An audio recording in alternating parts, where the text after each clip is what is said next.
เป็นนักแสดง MV อันนี้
ลองบีบดูมันเป็นยัง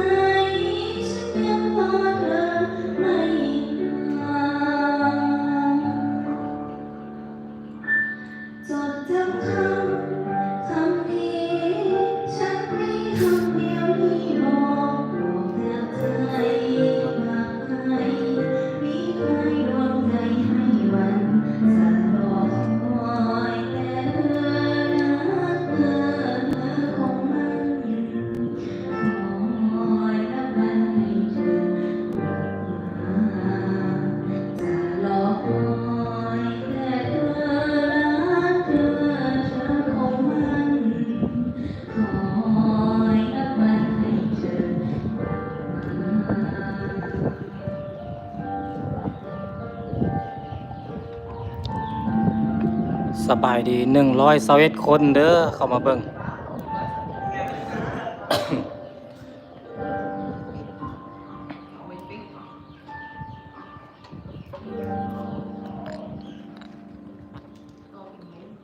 ลองเพลงมงด้วย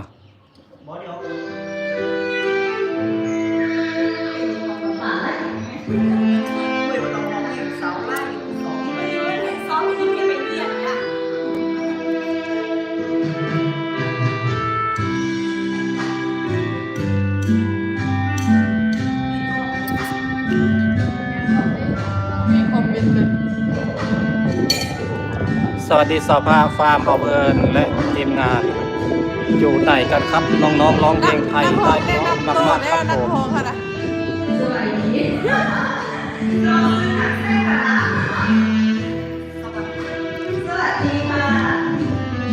น้องแสงเด้อตอนนี้อยู่ที่บ้านของน้องแสงดารา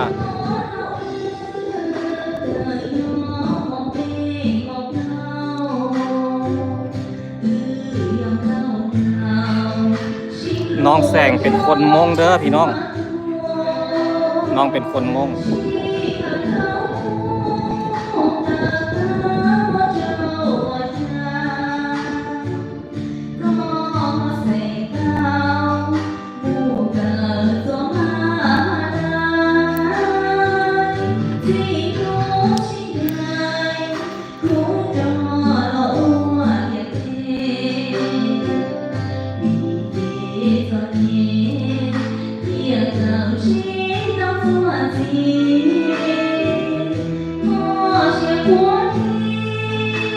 ตอนนี้เพื่อนอยู่ที่บ้านของน้องแสง